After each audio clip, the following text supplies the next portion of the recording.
मैंने सुना तो आंखों और कानों पर विश्वास नहीं हुआ। आश्चर्य भी हुआ। कोई औरत इतनी बेबाकी, ईमानदारी और साहस के साथ एक अलग ही विचारधारा को बता रही थी। उनकी बात सुनकर एक पूरी तरह राजनीतिक विचार मन में घिर आया। जैसे पहले दलितों पर हुए अत्याचार का बदला अब स्वर्णों से लिया जा रहा है। और इस विषय पर कुछ बोलना आग में हाथ जलाने जैसा है। ठीक वही स्थिति नारी भी शर्म की हो गई है।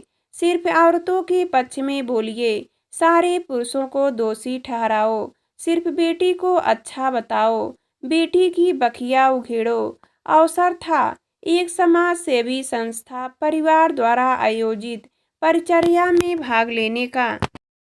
जैसे कि उम्मीद थी, पर चर्चा में खूब रिश्तों का, खासकर बेटों को लालन मलामत भेजी जाएगी। सो वही हुआ। कई किस्से तो सचमुच दुखी कर देने वाले थे, जिसमें बेटे बहुओं ने रिश्तों को तार तार कर दिया था, तो कहीं बेटी दामाद ने भी जमीन जायदाद के लिए भाई भौजाई और माता पिता का जीना हराम कर दिया था। जायज हक लेने के बाद भी कहीं भाई भौजाई दोषी थे, तो कहीं ननद नंदोई, कहीं सास ससुर, तो कहीं देवर देवरानी या जेठ जेठानी।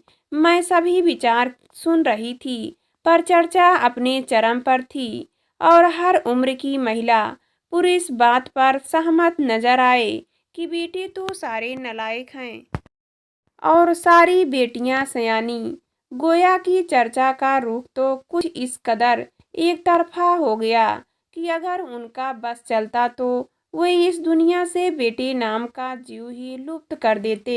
लेकिन तभी एक बहुत जोर की आवाज हम सभी को सुनाई दी, बंद कीजिए अपने किए अपराधों के लिए दूसरों को जिम्मेदार ठहराना।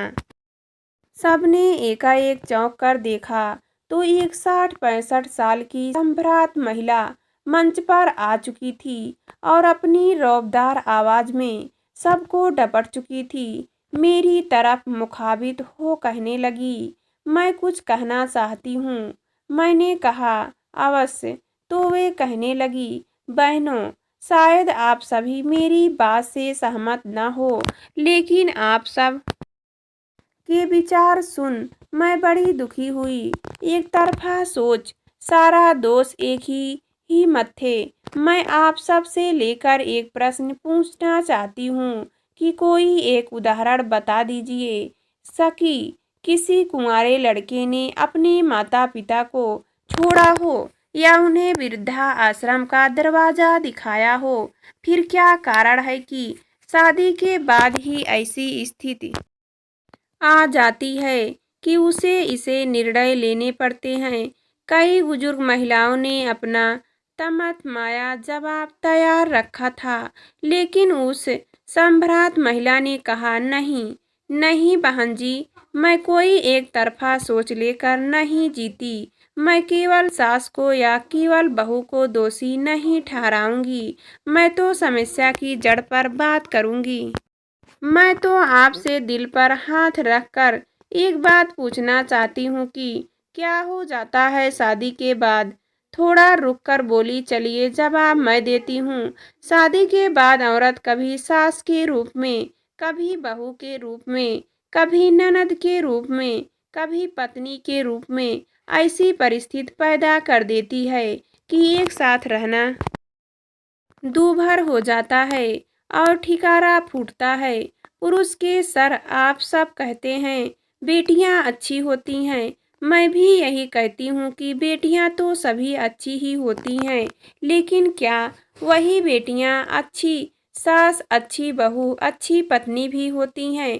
पूरे हाल में अजीब सी चुप्पी छा गई थी। किसी के पास उनके सवालों का जवाब नहीं थे। उन्होंने एक गहरी सांस लेकर बोलना शुरू किया, मैं इस संस्था की कार्यकर्ता हूँ। मैं भी अपने बेटे बहू से बहुत नाराज थी। मैं मनोविज्ञान की प्राध्यापक रही हूँ, लेकिन यह कहाँ लिखा है कि मनोविज्ञान पढ़ाने वाला मन पढ़ना भी जाने। लेकिन यहाँ रहकर मैंने मन पढ़ना भी सीख लिया, लोगों को समझाना भी सीख लिया, लोगों को समझना भी सीख लिया और अपने आप को समझ भी लिया।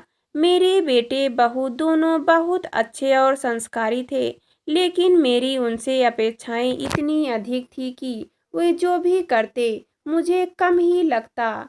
बेटी भी है मेरी और आप सबकी तरह बेटे से अधिक प्यार करती थी। मैं उसे रोज फोन करती तो लगता कितना ध्यान रखती है मेरा।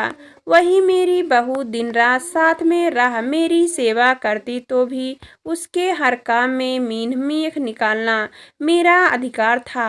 सास जो ठहरी वो हंसते हुए बोली, बेटे का तबादला हुआ तो जाने से साफ मना कर दिया और वे चले गए तो मैंने यहाँ समय बिताना शुरू किया।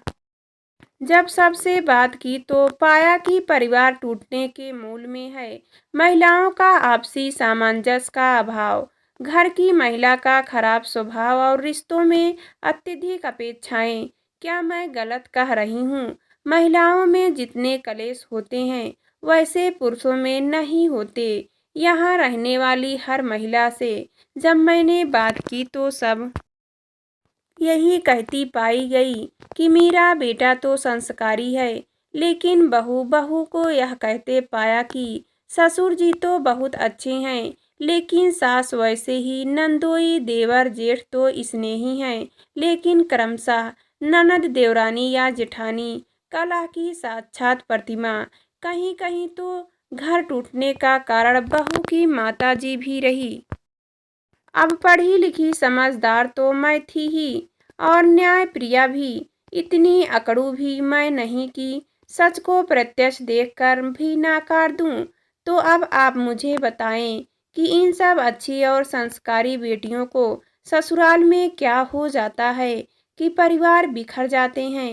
ये श्रीमती शर्मा हैं, घर में इनका इतना दबदबा था कि बहू अपने हाथ से चाय बनाकर भी नहीं पी सकती थी इनकी इजाज़त के बिना, और समय पर चाय ना मिले तो तूफान खड़ा कर देती।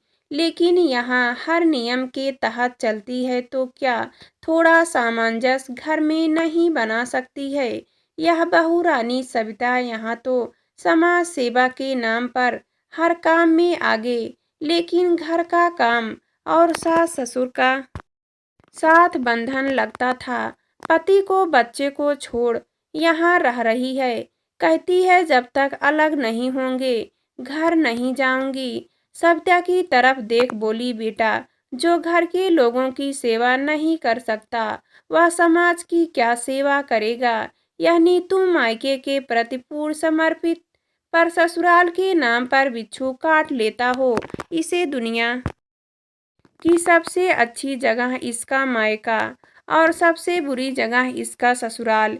यह प्रीति जो यहाँ महिला अधिकारों की जोरदार बात कर रही है, अपने भाई भौजाई और माता पिता का जीना हराम किए हैं।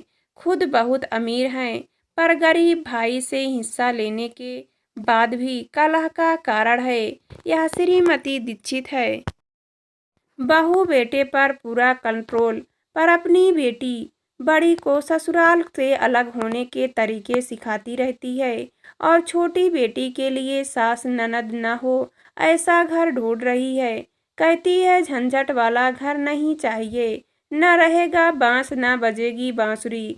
वही एक एक करके सबको आईने दिखाती जा रही थी और अपने इस कुरूप प्रतिबिंब को देख वहां सजी संवरी अधिकार संपन्न अपने वाक चतुर्थ का लोहा मनवा चुकी नारी शक्ति बंगले झांक रही थी। जो मुखौटे उन्होंने लगा रखे थे वह उनका साथ छोड़ रहे थे।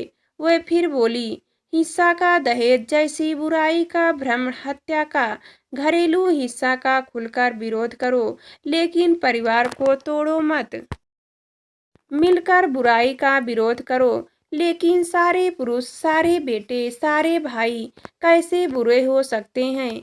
अपने स्त्री होने का गलत फायदा उठाना बंद करो और अपने आंसुओं को हथियार मत बनाओ। ईमानदारी से विरोध करो, पूर्व ग्रह से ग्रस्त होकर।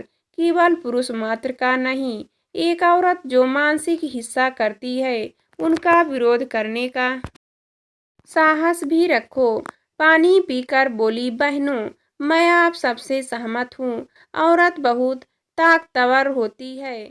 वह घर को क्या दुनिया को भी स्वर्ग बना सकती है।